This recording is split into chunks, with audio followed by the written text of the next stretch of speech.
Soludo approves certification of 5 miners.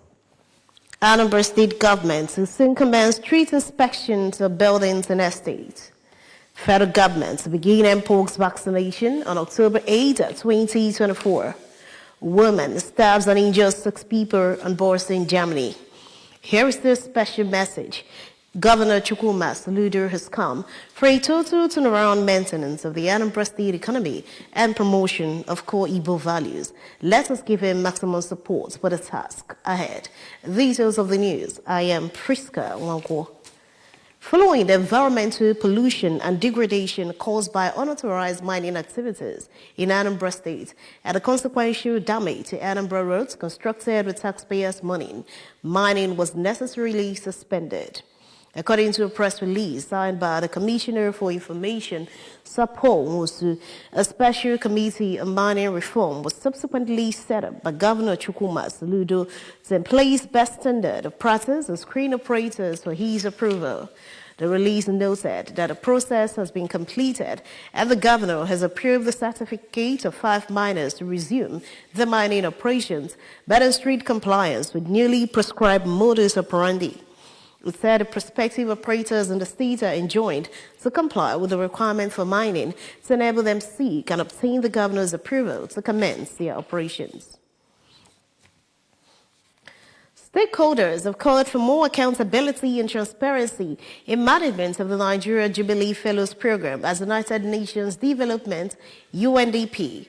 The event is attended by stakeholders from various sectors, both public and private. People living with disabilities among numerous other stakeholders. Correspondent Chibuzo Okoye completes the report.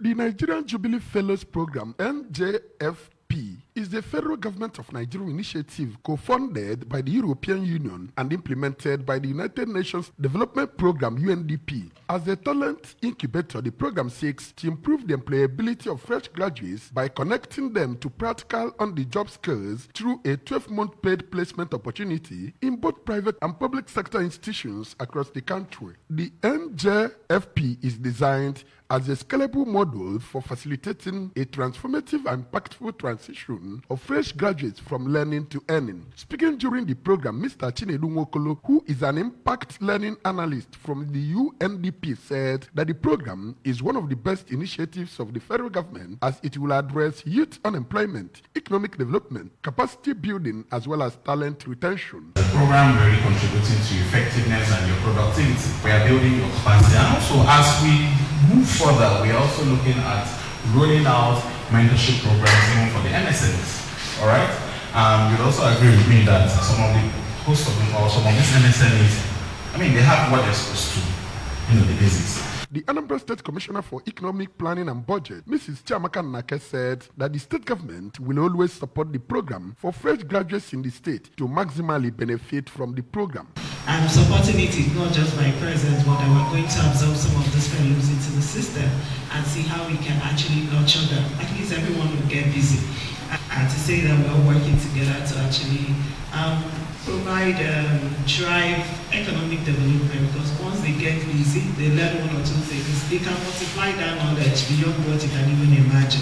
So Mrs. Ngozi Osiabata from LM Tech Hub, who is also the program manager, UNDP NJFP, the executive secretary, Anambra State Primary Healthcare Development Agency, pharmacist Chisom Uchem, Mr. Emmanuel Atwanya from the Oka Capital Territory Development Authority, the managing director, Anambra Broadcasting Service, ABS, Sachido Obidiegu, represented by the director of program in the establishment, Mrs. Nelka Ekunife, among others, attended the training in Oka. This is Chibuzo Okoye for ABS News.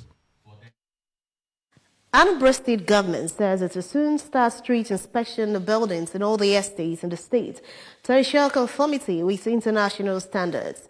The Commissioner for Housing and Urban Development, Honorable Paulie Onyeka, made this known during the inaugural conference of the Anambra State chapter of Real Estate Developers Association of Nigeria.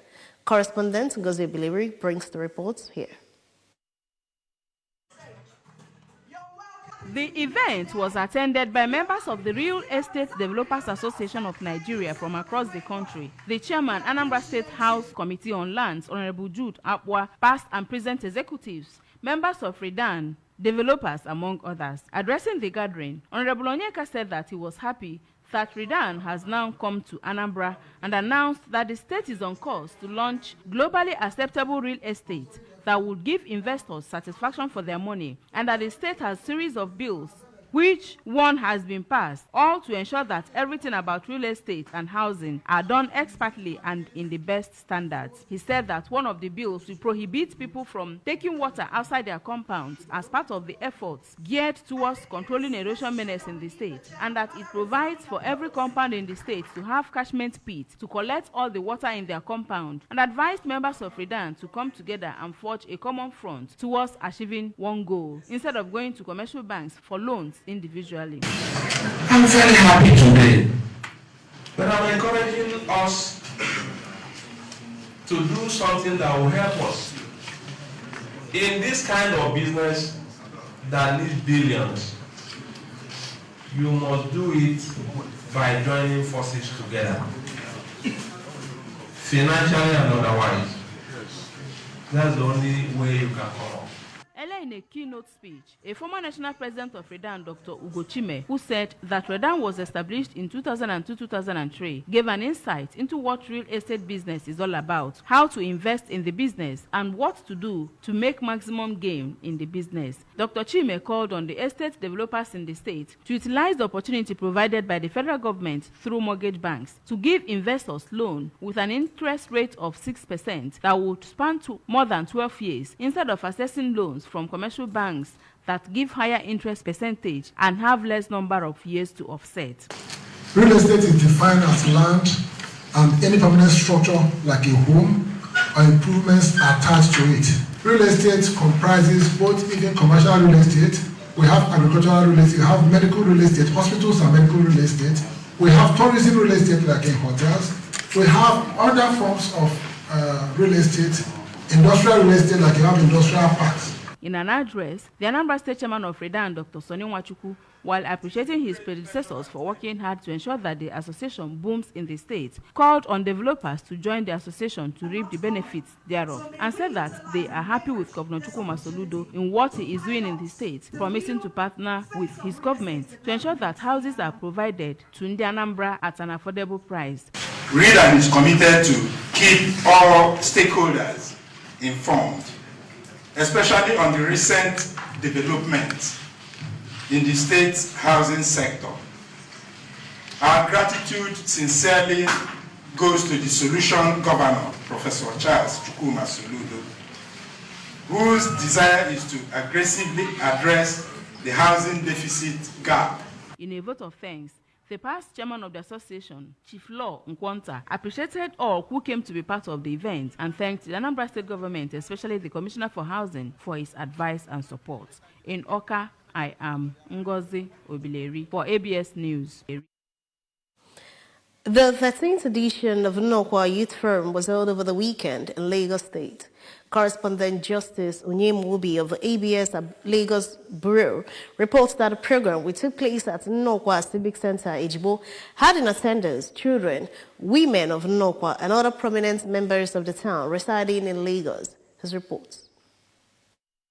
The annual program, organized by the Education Committee of Nnokwa Progress Union Lagos branch, offers the pupils and students of Nnokwa community the opportunity to be trained as entrepreneurs and equipped with the skills to make them viable, marketable, and employable, and has its theme as harnessing the power of information technology in wealth creation. In his opening remarks, the chairman on the occasion, Prince Nnamdi Ezekwem, called on the pupils and students of Nnokwa to always make themselves available in such events so as to acquire skills that information technology provides, saying that such exposition would help them to excel academically as well as promote their parents' businesses. There's nothing you can do without information technology now. We have to make sure that we are all ready and get towards the changing times.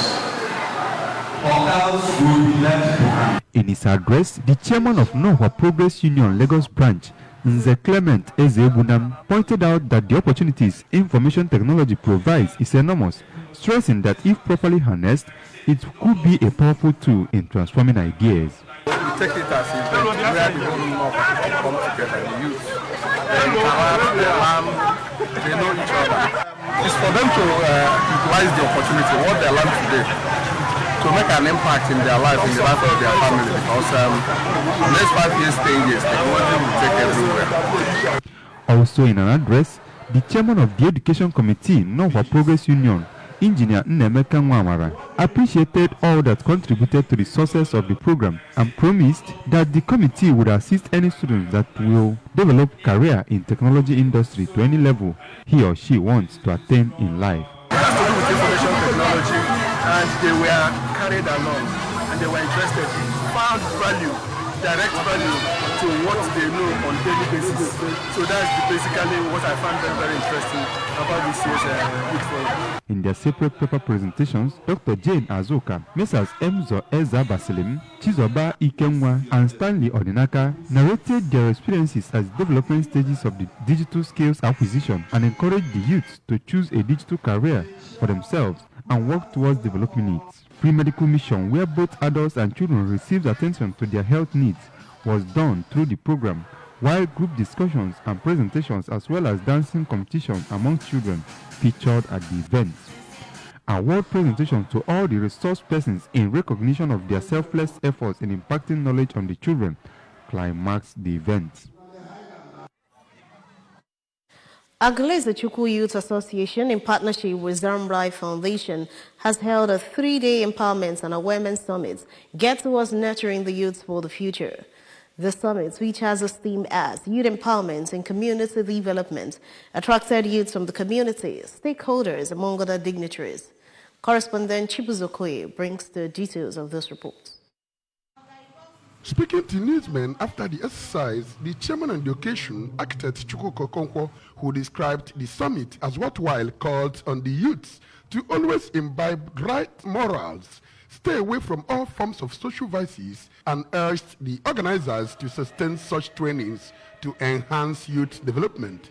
Chief Okonkwo promised to support the youth in whatever positive thing they embark upon, urging participants to take the training seriously, even as they called on the stakeholders of Aguleze Chukwu to join hands in building a safe and prosperous community.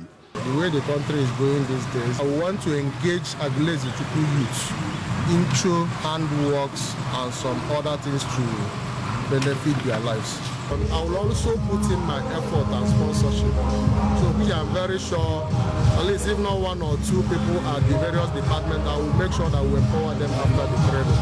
Earlier, the president, Aguleze Chukwu Youth Association, Comrade Chizikora Ofomate, explained that the summit was organized to help build and empower their youths with entrepreneurship skills, which will help them to become self-reliant and employers of labor, and appreciated all those who made the event a success.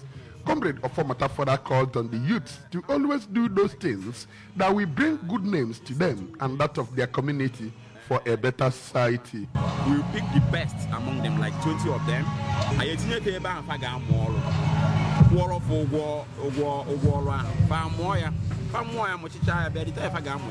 also buy materials, instruments, we establish them. I believe every year I will get train more than 20.